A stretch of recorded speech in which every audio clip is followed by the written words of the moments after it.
Hey, me, over here. Can you hear me? Okay. Can you hear me now? Okay, it's me, Lithy. And I know I haven't uploaded in a while. Yeah.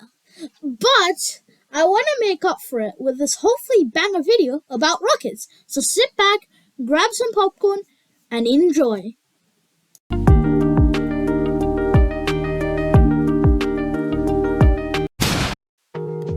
So before we start this masterpiece, we gotta talk about what the chapters are for this video.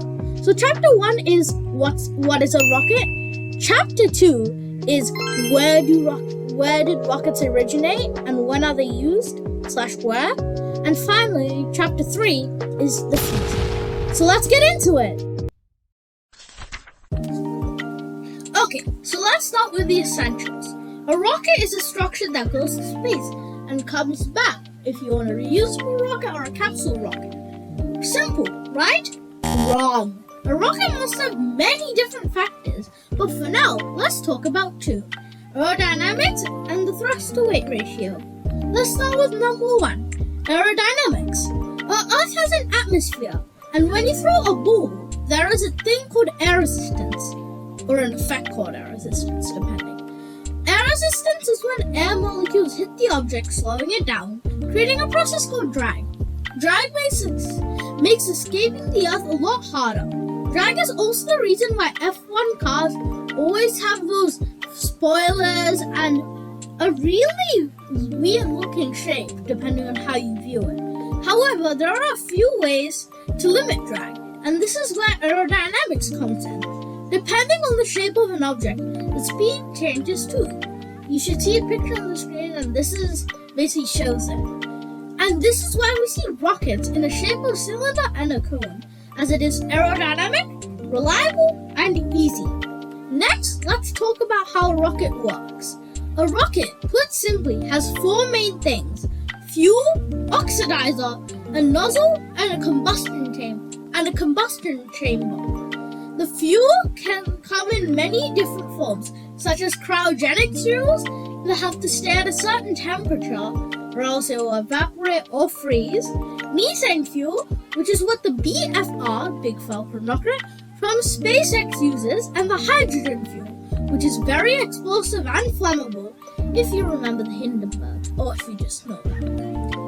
Oxidizer can be oxygen and compounds that are like oxygen in density, and so on. These 2 fuels meet in the combustion chamber, where a flame is ignited and the gas flows out as thrust. Of course, this is a very simple version of the actual reaction and stages, but for the sake of the video and simplicity, I will keep it this way unless you guys want another version. However, we cannot have infinite fuel or a lot of heat, or else the combustion chamber will burn up and there will be too much pressure, or the rocket simply won't take off. This is called thrust to weight.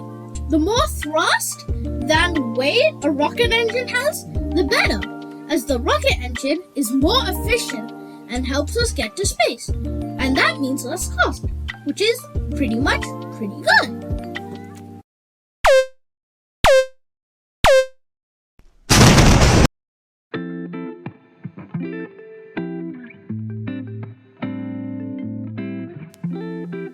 Now you may be wondering, where did rockets first originate? Well, rocketry originates in the 1300s in China, when Chinese scientists used fireworks and gunpowder. But let's fast forward to March 16, 1926, when Robert Goddard successfully launched the first liquid-fueled rocket in Auburn, Massachusetts. Is that how you say it? The first of its kind rocket reached an altitude of 41 feet or 12.4 meters, tipped over and crashed on the ground. This officially made him the father of all rockets. Let's now fast forward and travel to the Soviet Union, which strapped on an R-7 ballistic missile laid a satellite called Sputnik, and a few hours later, the Soviet Union launched the first ever man-made object into space, creating the well-known space race. The Americans then tried to launch their own satellite, Vanguard, but the rocket flew a few meters, the nose cone broke, and the whole thing went kaboom. The Soviets laughed at the Americans' failure, calling the rocket a disaster and even flopnik after Sputnik. However, the Americans did launch a rocket, the Juno 1, that sent the Explorer satellite into space. America was back in the game and more ready than ever. By then, the President John F. Kennedy of the Americans declared that they would land a man on the moon by the end of the decade. But this continued to grow more and more false as time went by and the Soviets achieved countless feats, such as the first living creature in space, the first man in space, and the first space station.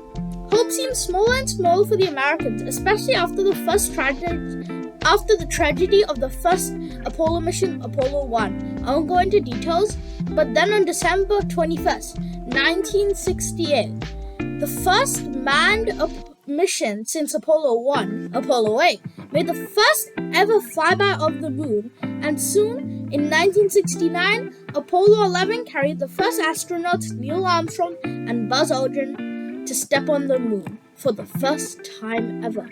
However, this ending isn't just happy though, as President Kennedy, who declared that they would land a man on the moon, never saw it happen, because on Friday, November 22nd, 1963, John F. Kennedy was assassinated, sadly. After the space race, there were a lot of things that happened, such as Apollo 13. I'll do a video on that later, maybe, and the space shuttle. The space shuttle was the world's first reusable rocket. Traditionally, only the capsule came to Earth, but with the shuttle, the whole plane-like structure returned. The space shuttle is an interesting topic that deserves another video, however, but I will talk about it right now.